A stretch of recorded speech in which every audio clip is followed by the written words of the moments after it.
Hello YouTube friends, I accidentally hit the wrong button. We are still doing slow stitching sew Saturday.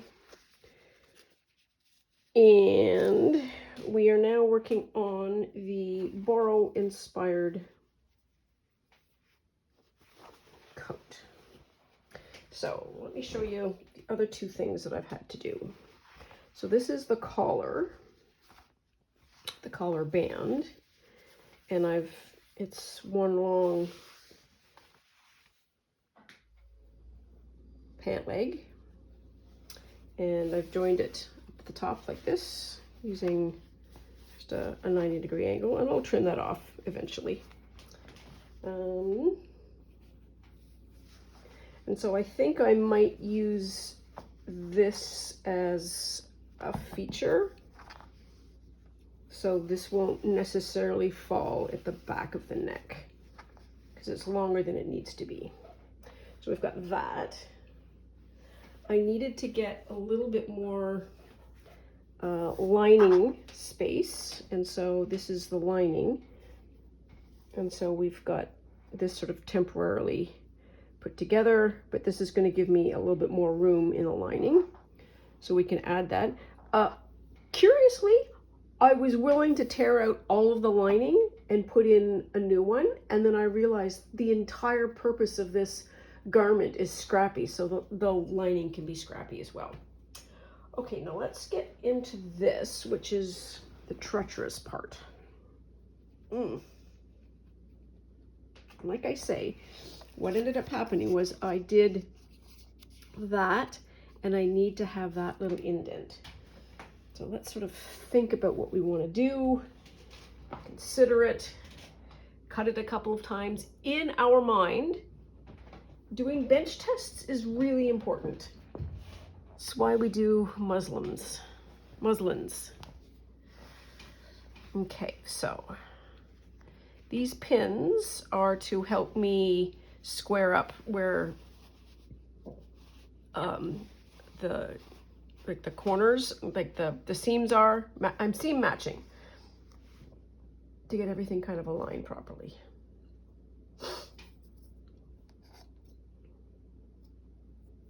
There. And then this. Ooh.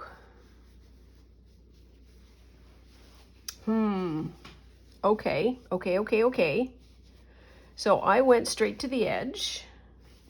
The place I need to cut that there, and I am going to be cutting into those threads.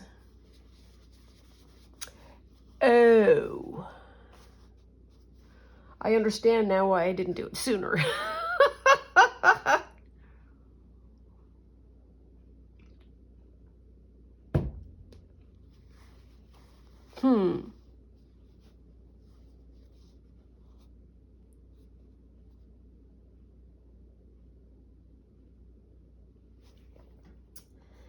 Let's consider this. So I'm going to be machine stitching this on. So it's going to go like that.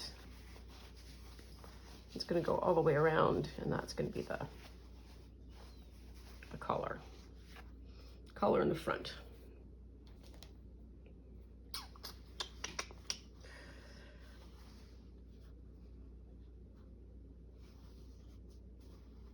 So I was turning corners. I was just getting to the end, and you can see where there's a cross, and I just like, okay, and then we're just going to start down the other side.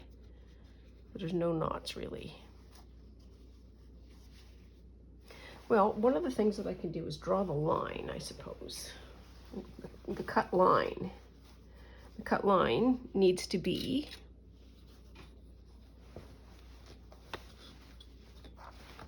at the seam's end. A lot of coat going on here. This is too big, maybe?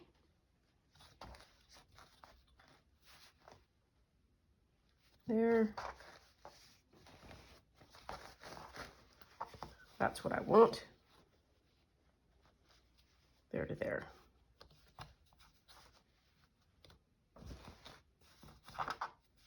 we not even? No, we're even. Okay.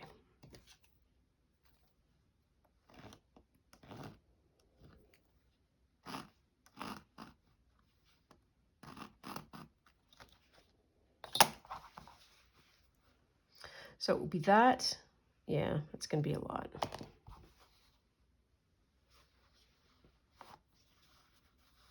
That's what I want to do.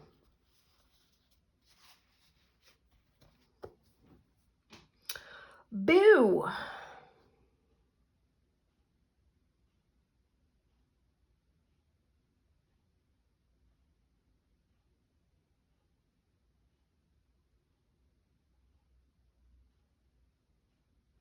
And then I'm going to lose another when I go around this way. I'm going to lose another bunch, which is fine. We'll fix that in post.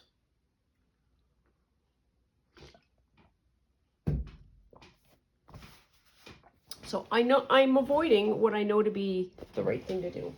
Hang on. Let's see if I can do pause and pause. Alrighty, we're back. We are back. So what I need to do, I think, is some reinforcing these stitches to overstitch and then not go to that cut line. So when this gets cut, there's some sense of reinforcement down here. Oh.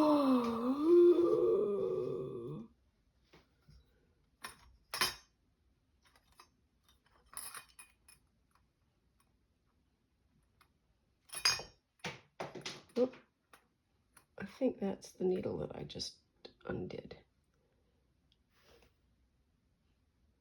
And that is nowhere near enough.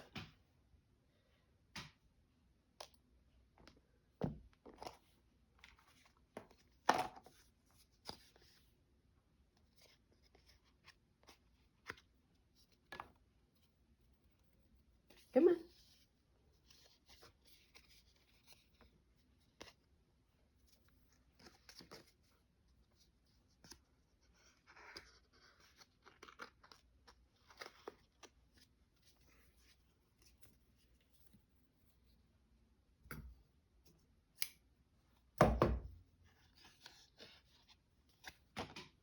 What did I drop? Oh, I dropped my thimble. Hang on.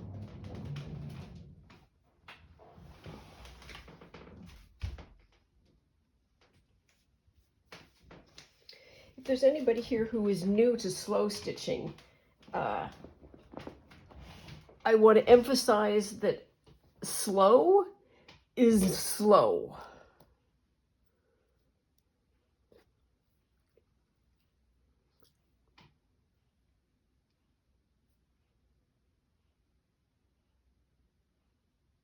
And it's a feature, not a bug.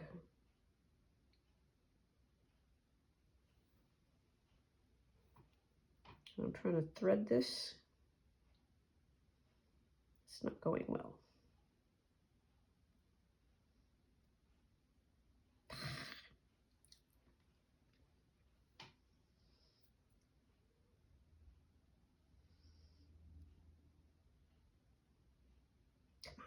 Come on.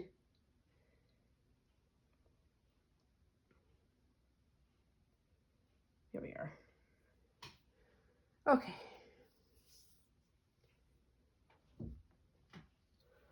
So what do we have here? We have pliers for pulling.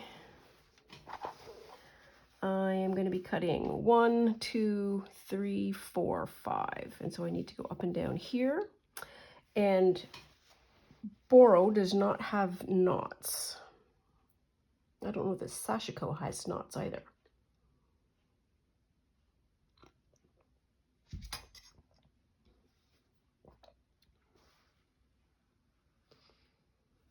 And the way they overcome that is they go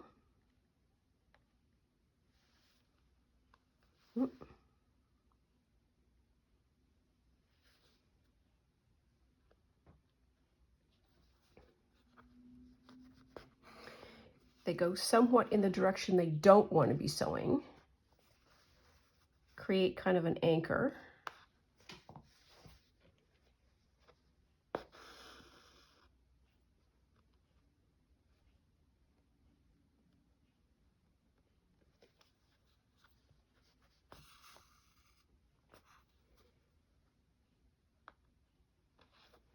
and then go back up. So I'm only doing 2 stitches. 3 stitches.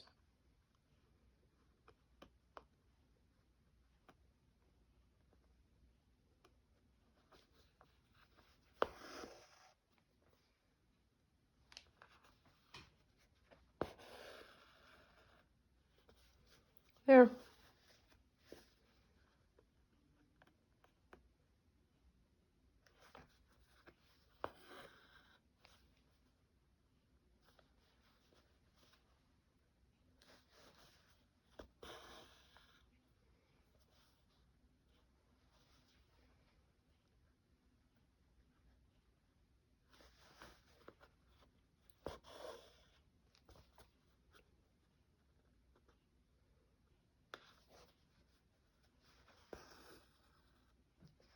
Okay, so when that gets cut, that thread there is going to get cut.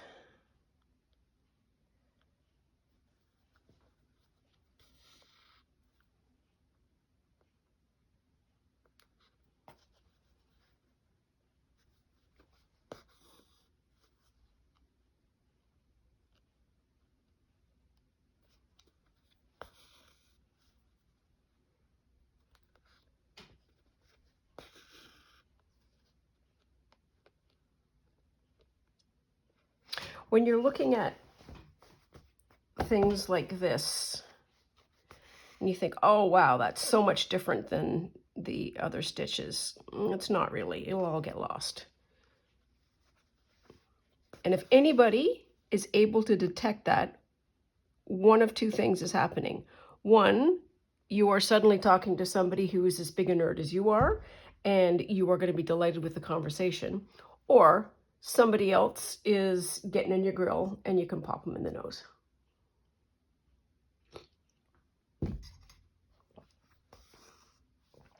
Figuratively, not literally.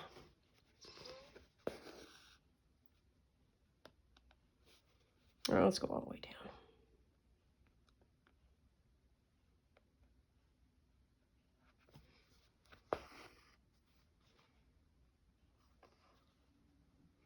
It's also fun to wear really unusual garments. This is going to be an unusual, classified as an unusual garment in the area that I'm going to be wearing it. To have, hey, how much do you want for that? Have that number in your head. And or you can look them square in the eye with absolute confidence and say, I don't think you can afford this. And it is not meant to be a diss. It is meant to be the truth, because they probably can't afford it.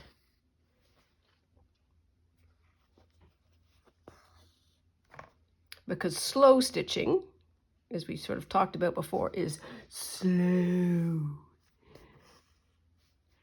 It makes it beautiful. It makes it outstanding. But because of its slowness, it consumes a lot of time. And it's the time that makes it expensive.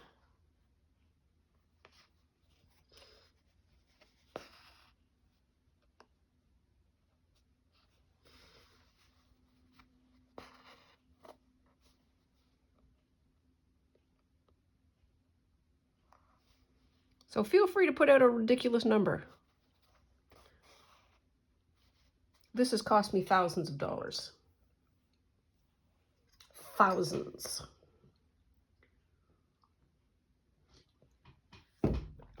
The materials have been almost inconsequential, but it's the time.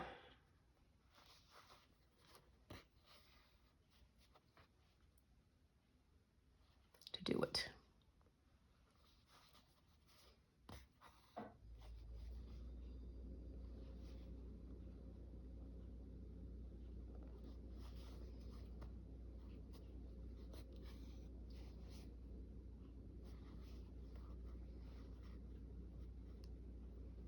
Okay, I've got that done.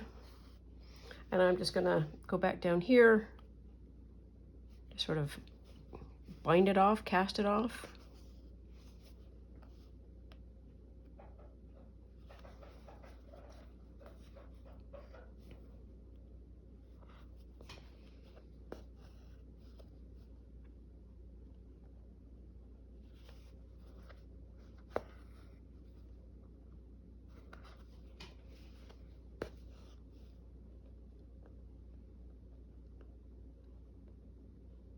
Come on, you can do it, you can do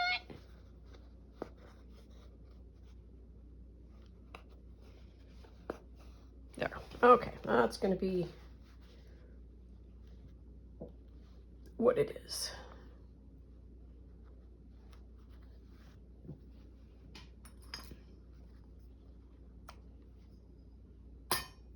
Yes, I do need to make another one of those. Okay, so now we've got all of that reinforced.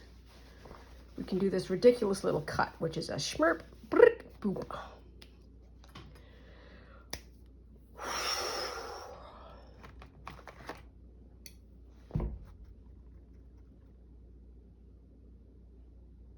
It's what I want to do.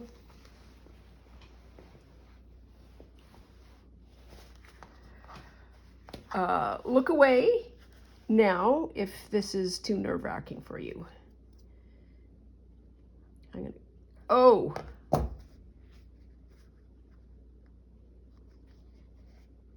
should have done that one too. Here's what I'm gonna try and do.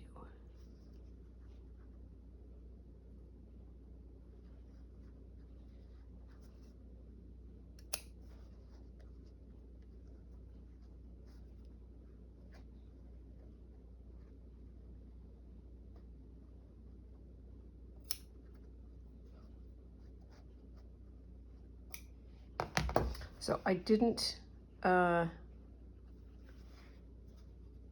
anchor that one, and so I'm just doing a little bit of finagling to keep a little bit of the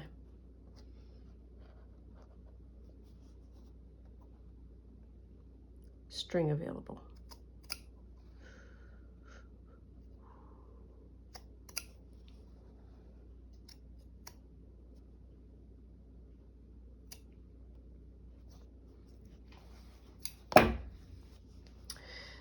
I'm putting a pin in here because I'm going to be cutting down that way, and I do not want to accidentally snip.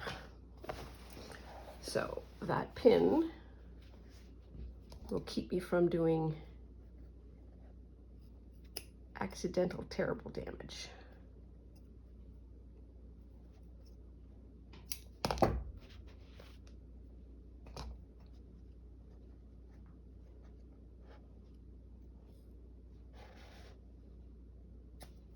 There, look at that. That's a lot. That's a lot of fabric that I just cut off. And it is going to make the rest of this work.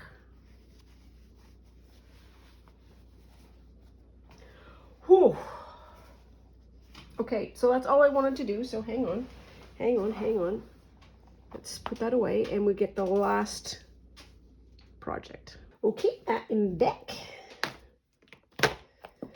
Okay, so here is the pattern. I'm gonna move the cart back over here because we need somewhere to put this stuff.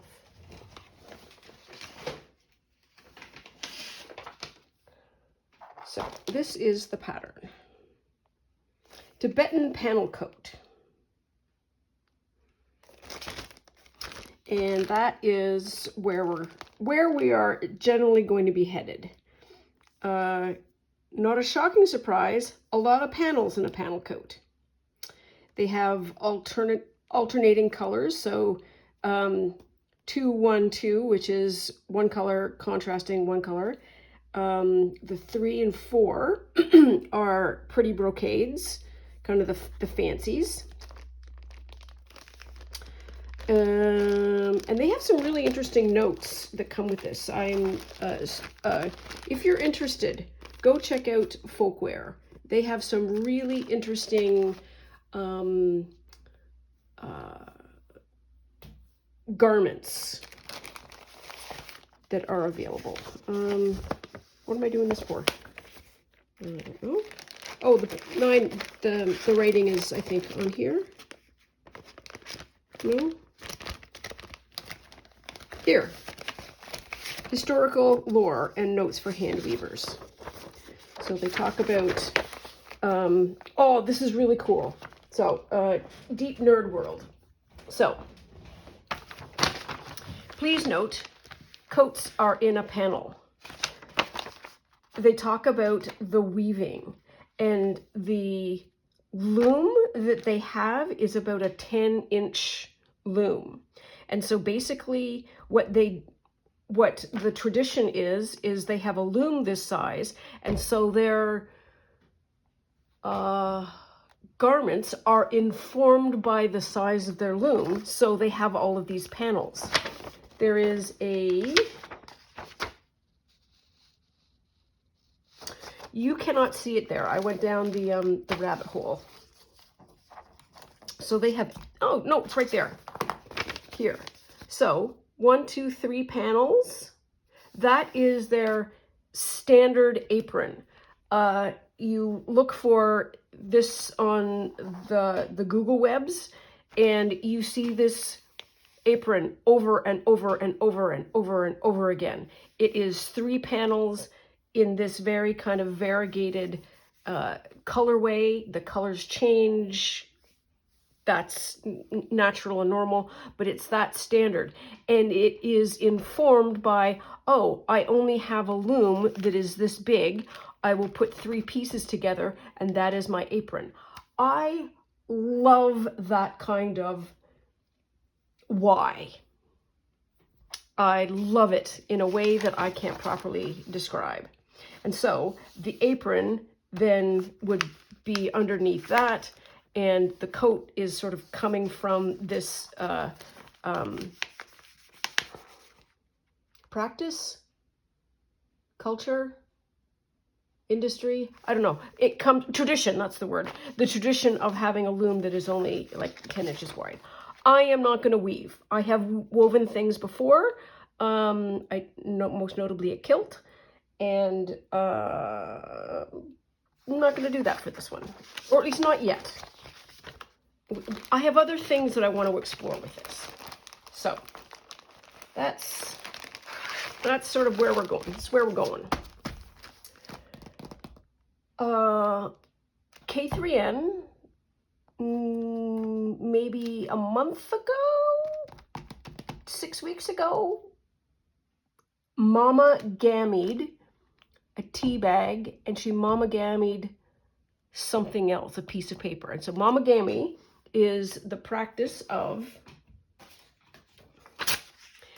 it's Japanese, taking a piece of paper and then gently just doing this over and over and over again.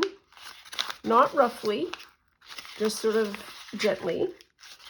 And then once you get it sort of started, air quote started, then you put olive oil or a coconut oil, sort of, you kind of grease your hands, and then you work it. And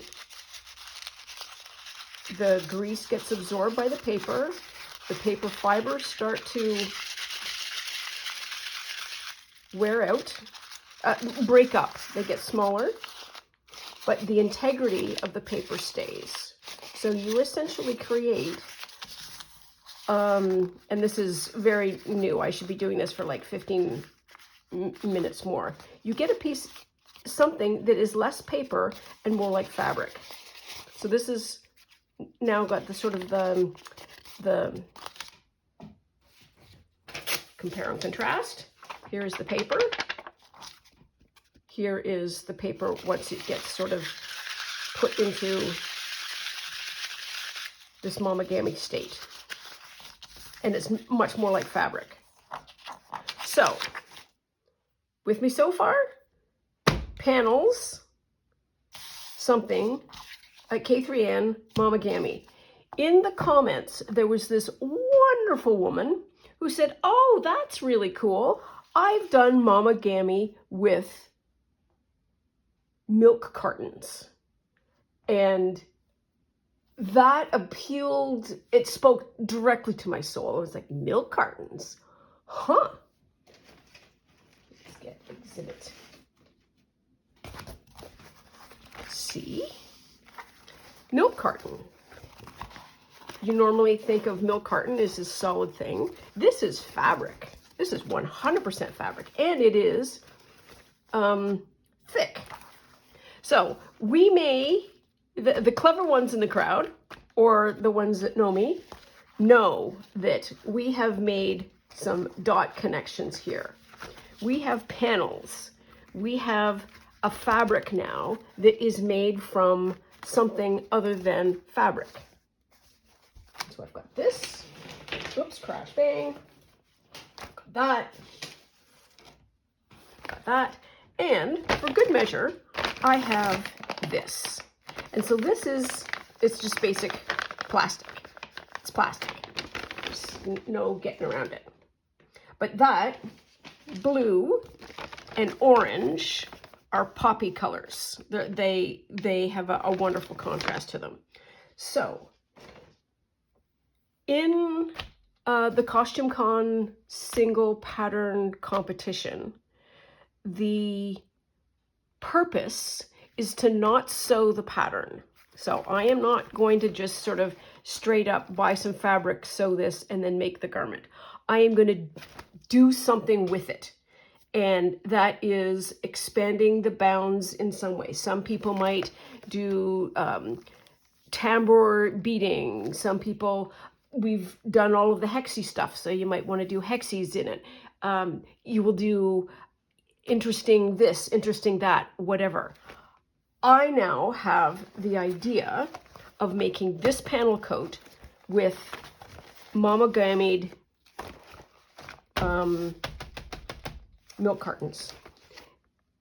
The other thing, and so I don't know if you can see, there is a, let's take it out so you don't have to worry about the glary. So you see that? Boop, boop, boop, boop, boop, boop, boop, boop, boop, boop, all the way up. That is this. And I will read to you. It's called Dopo cloth dyed with potato stamp cross design. So this is essentially a potato stamp. Can this get any more perfect as a garment? I don't think so. So, there will be potato stamping. I could also maybe cut this out of this and use that. I'm not sure.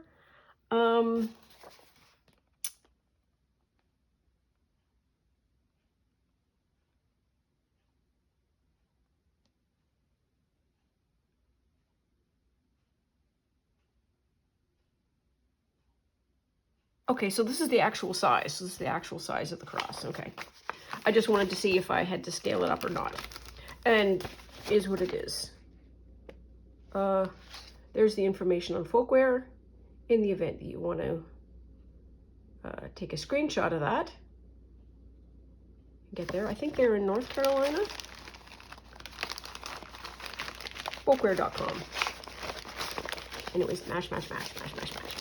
So we are at, so I've got these two, and these, the first one that I did is really textured because I spent more time on it. And I'm just now like excited to get pieces. I think I have 3 or 4 more cartons, and I have 2 colors. I have this color and I have that color. So even if I did the strips like that, you would be totally able to see. So another rabbit hole I went down is there, maybe for next Saturday, there's a guy,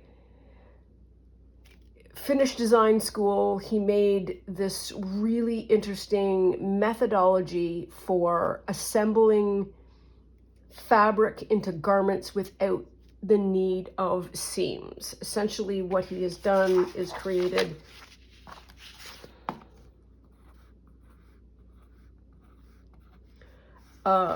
This is your seam end. These are punched holes. And then the bits are much more elaborate, but you basically pull this piece up through there, and this piece up through there, and then this piece up through there, this piece up through there. And so that's how you do the attachment. That got me thinking about, I could take this and I could run it through the sewing machine. Just the sewing machine would take this, there's not going to be any problem. But then I thought, I wonder if I can create a garment that isn't sewn and doesn't have fabric in it. What do you think? Is that not worth trying? Are you not amused? I am. So I think that's what I'm going to do. And what's the other thing that I want to do? So we need a little test. Oh, I don't want to give that up. Oh, that's another thing I wanted to do. Where's my pen? We'll do that. I want the indelibles.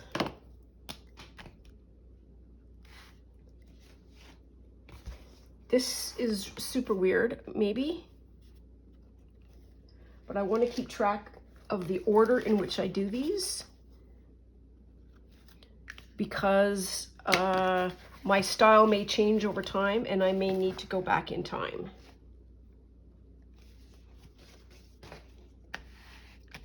Because this is my OG.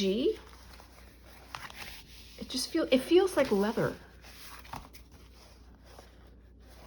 But as a textile, and now I'm just baffle-garbing. What K3N calls it wittering. I am wittering. It's like it would be weatherproof, waterproof. It certainly would be windproof. No insulating capacity.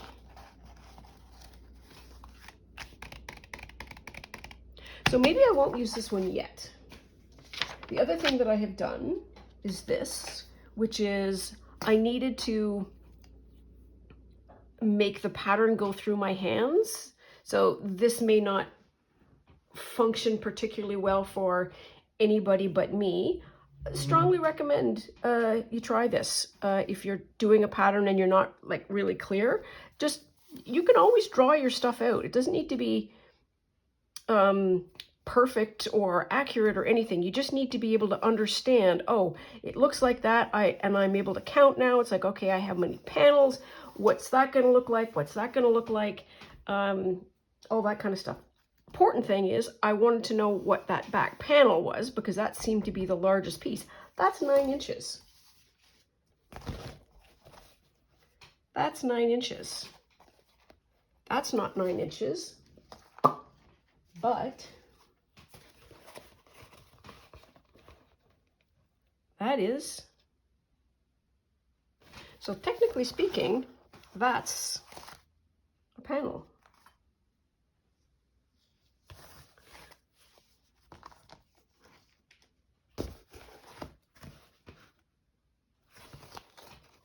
So I basically have the back,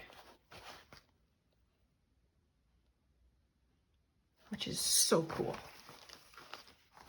So back to the whole notion of stitching. Do we have another envelope? Sure, let's use this. So let's do it right. Let's do it pink.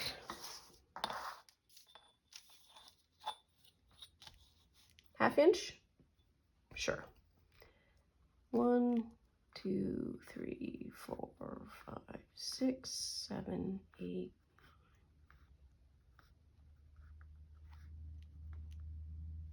Okay. Horseshoes and hand grenades.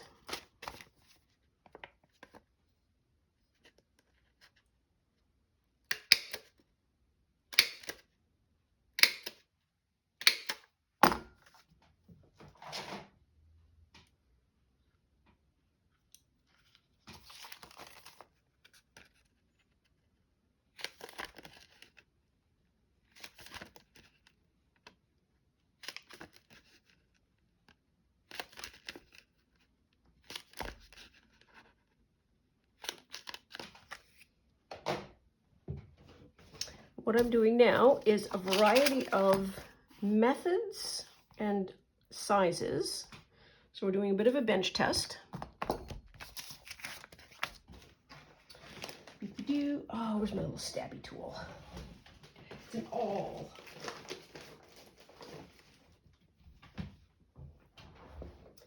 I think there's leather working tools as well that you can put holes in.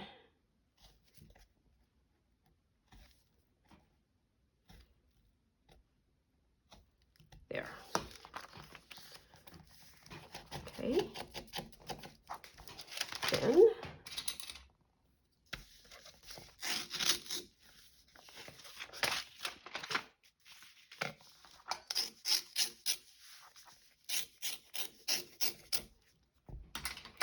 okay, so now I can do one of two things. I could sort of sew up and down to create an attachment. And so this is where, truth be told, I couldn't sleep last night because I was thinking about this. Okay, I'm gonna put you on hold again, hang on. Dollar store crochet hooks, variety of styles, you can call them the styles, sure. This is twine.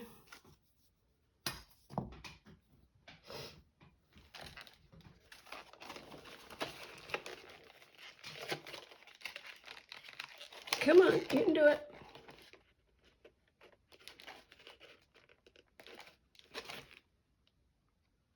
Two. This says it's 2 millimeters. I will take its word for it.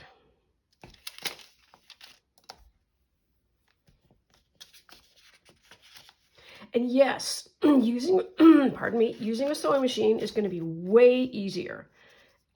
Easy is not the point.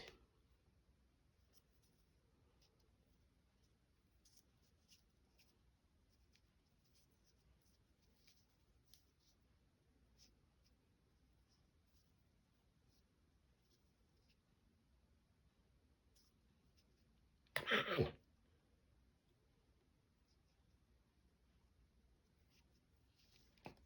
Okay. Now what do I do?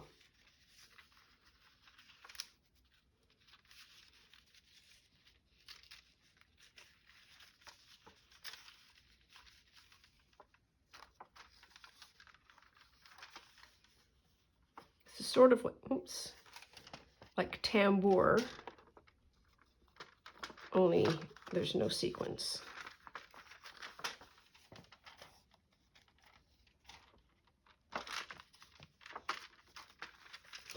Okay, that's the larger hole.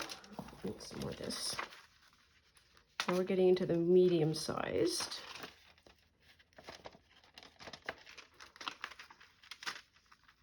Okay.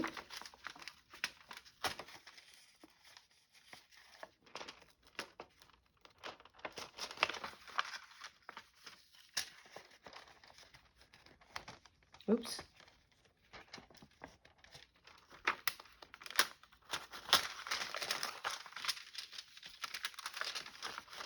The wrestling with this is going to be intense once this garment gets large. So one of the things that I am sort of taking on board as I do this is how I might want to assemble this so that this is as straightforward as possible.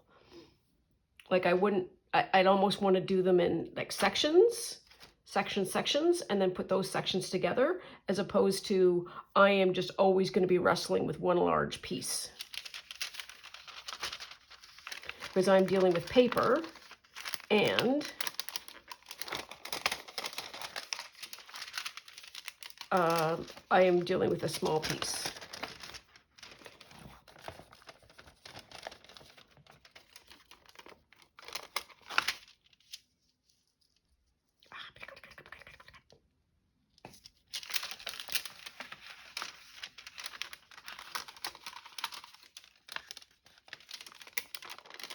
I feel like this is like my dying, D-Y-I-N-G. I'm doing all this so you don't have to. You can just watch from the comfort of your own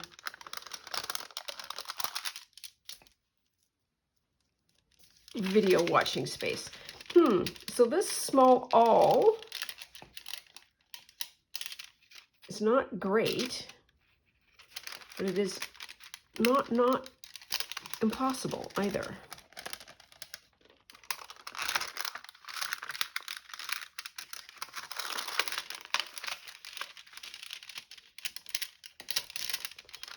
And I think that's because the paper gives way.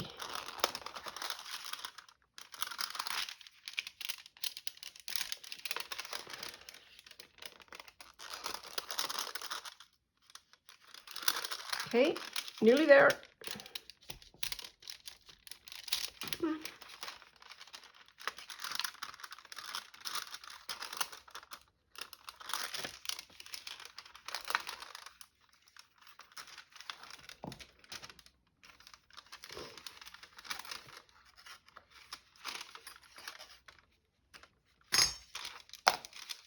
Okay.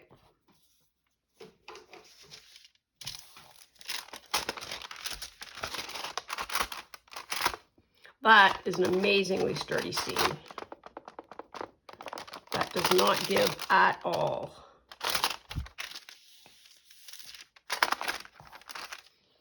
And it's also pretty.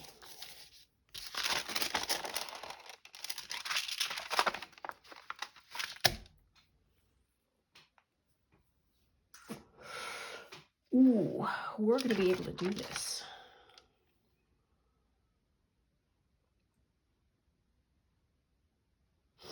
So this was hole punch. This was awl. And this was, what do we call that? Gator.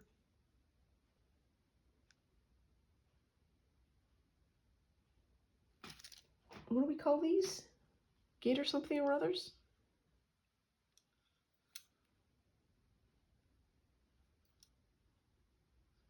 I don't know. I can't remember.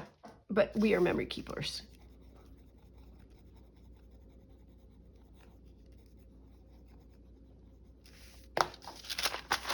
Okay.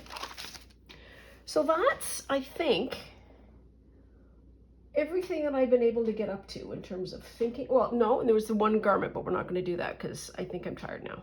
I need to go have breakfast. But we're going to be able to do this, I think. I need to find out when this is due, so I need the due date.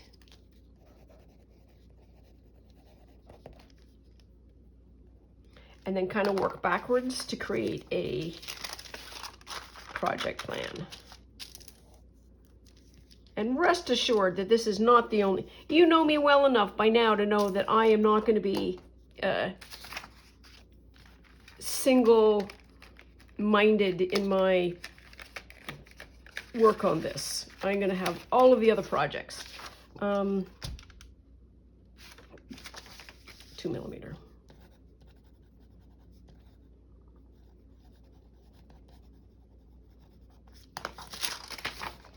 Okay. Also, this can be, I've got this on the back of envelopes. This is, you can use this kind of thing to work on your projects. You don't need any fancy books. It's whatever makes sense for you. Yeah, okay, so I think I am good. I hope you enjoyed. I hope there was something here that could entertain you. This is going to be a long plot, I think. But I'm looking forward to this. It's going to be fun. Anyways, that is all for now. Please take very good care of yourself. Stay out of trouble. Always love you lots. And we'll see you soon. Bye now.